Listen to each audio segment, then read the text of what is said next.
Heart beat scan ఒక్క second లోనే world class 640 slide CT scan ఇప్పుడు మీ విస్టా ఇమేజింగ్ బంజారా హిల్స్ లో.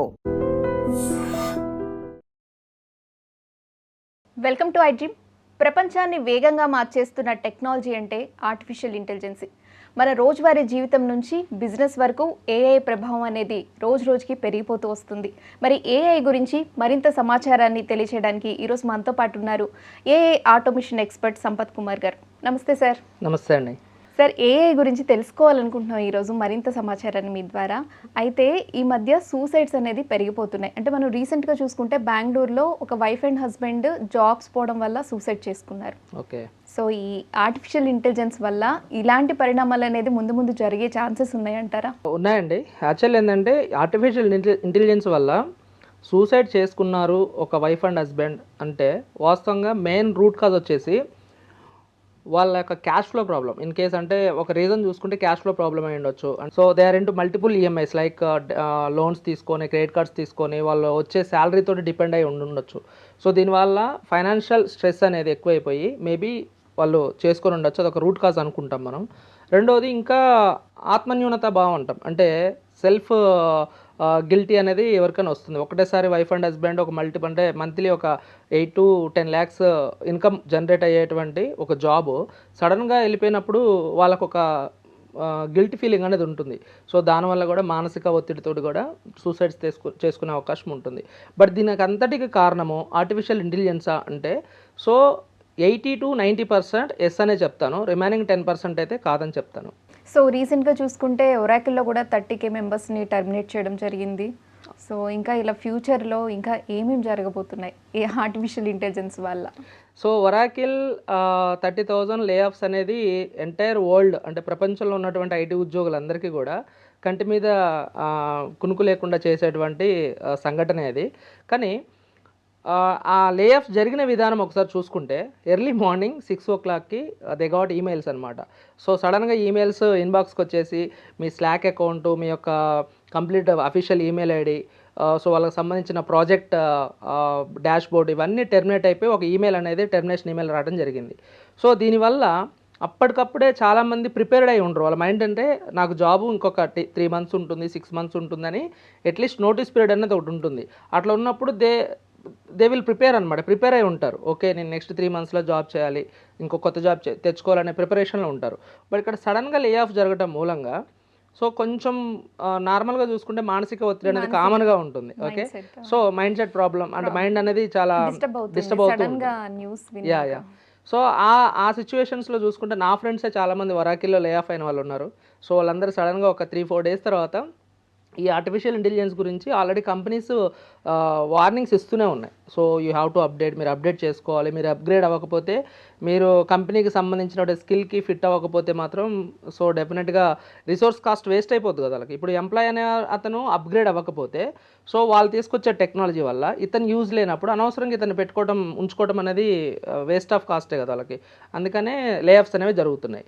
So as early as possible అంటే time లేదు. ఫస్ట్ ఏంటంటే ఒకప్పుడు ఒక టెక్నాలజీ బిల్డ్ అవుతున్నప్పుడు కొంచెం టైం ఉండదు. 3 months కోర్స్ నేర్చుకున్నా, 6 months కోర్స్ నేర్చుకున్నా దానికి ప్రిపేర్ అయ్యి రెడీగా ఉండేది. ఇప్పుడు ప్రిపేర్ అవ్వడానికి టైం లేదు. ఆల్రెడీ ఏ అనేది కంప్లీట్గా అందరి లైఫ్లోకి వచ్చేసింది. Okay, everyone must be prepare. అది మాత్రం అందరు చూస్తున్నారు కూడా. సో అప్గ్రేడ్ అవ్వకపోవడం వల్లనే వాళ్ళకి జాబ్స్ పోయాయి అంటారు. అంతే అండి. అందరూ ఏమనుకుంటున్నారంటే నేను టాలెంటెడ్ కాదేమో, స్కిల్స్ లేవో.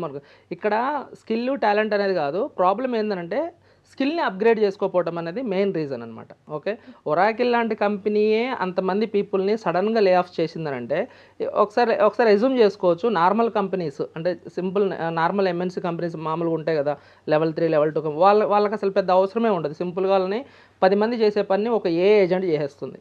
ఒక ఏజెంట్ తోటి 10 మంది పీపుల్ని రీప్లేస్ చేస్తున్నప్పుడు ఒక పర్సన్కి ఇచ్చే శాలరీ ఏజెంట్కి ఇచ్చుకుంటారు. సో సార్, ఫ్యూచర్లో ఏ రంగాల్లో చేసే వాళ్ళకి ఇది డేంజర్గా మారబోతుంది? ఓకే, సో నార్మల్గా చూసుకుంటే ఒక కంపెనీలో కొన్ని లెవెల్స్ ఉంటాయి ఎంప్లాయీస్కి. ఓకే, సో నార్మల్గా వచ్చేసి రిపీటెడ్ టాస్కులు చేసే వాళ్ళు ఉంటారు. లైక్ రిపోర్ట్స్ ప్రిపేర్ చేయటము, ఓకే, ఎక్సెల్ షీట్స్ ప్రిపేర్ చేయటము, ఏమైనా సేల్స్ కాల్స్ మాట్లాడేటోళ్ళు ఉంటారు కదా, అంటే సేల్స్ క్లోజ్ చేసేవాళ్ళు, లీడ్స్ని ఫాలోఅప్ చేసుకునేవాళ్ళు, లేదంటే కస్టమర్ ఎక్వేషన్ చేసేవాళ్ళు, మార్కెటింగ్ చేసేవాళ్ళు. సో వీళ్ళందరికీ ఏంటంటే ఇవి రిపీటెడ్ టాస్క్లు ఇవి. ఓకే, వీళ్ళకి మాత్రం ఏదైతే రిపీటెడ్ టాస్క్ చేసే జాబ్స్ ఉన్నారో వాళ్ళందరూ రీప్లేసబుల్. డెఫినెట్లీ రీప్లేస్ చేస్తుంది వాళ్ళని. సో వాళ్ళని రీప్లేస్ చేయకుండా ఉండాలి అని అంటే వీళ్ళు చేసే టాస్కుల్ని తోటి చేయించగలేటువంటి నైపుణ్యం వీళ్ళకు ఉంటే మాత్రం ఆటోమేటిక్గా వాళ్ళు అదే కంపెనీలో ఉంటారు. లేదంటే ఇంకా వేరే కంపెనీ వీళ్ళకి ఎక్కువ ప్యాకేజ్ ఇచ్చి తీసుకునే అవకాశం ఉంది. సో వీళ్ళు ఎలాంటి కోర్సులు నేర్చుకోవాలి? నార్మల్గా చూస్తే మొన్నటిదాకా ప్రాంప్ట్ ఇంజనీర్ చూడండి ఎంత స్పీడ్గా మనకి టెక్నాలజీ అనేది ముందుకెళ్తుందంటే, ఒక 2025లో ప్రాంప్ట్ ఇంజనీరింగ్ గురించి బాగా విన్నాం మనం. ప్రాంప్ట్ ఇంజనీరింగ్ అంటే మనం మాట్లాడే భాష. అంటే ఇప్పుడు నేను మీకు మాట్లాడుతుంది మీకు అర్థమవుతుంది. సేమ్ ఆర్టిఫిషియల్ ఇంటెలిజెన్స్ ఏఐకి ఉన్న టూల్స్ ఉంటాయి కదా, ఏఐ టూల్స్తో మనం మాట్లాడాలంటే ప్రాంప్టింగ్ అనేది ఒకటి ఉంటుంది. ఆ ప్రాంప్టింగ్ అనేది మనం ప్రాపర్గా ఇస్తే అది మనకి కరెక్ట్ అయిన రీతిలో మనకు అవుట్పుట్ అనేది ఇవ్వడం జరుగుతుంది. ఇది కూడా ఒక సబ్జెక్ట్ లాగా ప్రాంప్ట్ ఇంజనీరింగ్ అనేది ఒక సబ్జెక్ట్ లాగా తీసుకొని చాలామంది ప్రాంప్ట్ ఇంజనీరింగ్ నేర్చుకోవడం జరిగింది. బట్ ఇప్పుడు ప్రాంప్ట్ ఇంజనీరింగ్ అనేది అవసరమే లేదు. ఎందుకనంటే మీరు మీకు వచ్చిన భాషలో మీరు మాట్లాడినా ఏనే డైరెక్ట్గా ప్రాంప్ట్ జనరేట్ చేస్తుంది. ఇప్పుడు ప్రాంప్ట్ ఇంజనీరింగ్ అవసరం లేదు. అంటే లాస్ట్ ఇయర్ నేర్చుకున్న స్కిల్లే అవుట్డేట్ అయిపోయింది. ఓకే, సో ఇప్పుడు మీరు అర్థం చేసుకోవచ్చు, ప్రతి మినిట్, ప్రతి అవర్, ప్రతి రోజు, ఓకే, ప్రతి నెల కూడా అప్డేట్ అవుతూనే ఉండాలి. ఓకే, మీరు మాట్లాడే ప్రతిదీ కూడా అప్డేట్తోనే మాట్లాడాలి. This is what actually exactly happening in the out side. Okay, thank you sir. Thank you అండి. And for more videos, Please subscribe to iDream channel. Subscribe to iDream Media. Please subscribe to iDream. Please subscribe to iDream. Please subscribe iDream. And please subscribe to iDream. For more videos, subscribe to iDream. Please like, share and subscribe to the channel. Congratulations, iDream. Subscribe to iDream. Subscribe to iDream. so subscribe to iDream Media. iDream ki iDream team andarki huge congratulations. Please subscribe iDream Media. Please subscribe to iDream. Subscribe iDream. Please subscribe to iDream. iDream అంటే నా కళల channel subscribe చేసుకున్న నోరు తిరుగుతలేదు, మీరైతే గంట గుర్తు కొట్టండి. For more such videos, please subscribe to iDream. Subscribe to iDream. Please subscribe to iDream. Please subscribe iDream Media. Please do subscribe to iDream. Please subscribe to iDream Media. For best entertainment and information, please subscribe iDream. And don't forget to subscribe to iDream.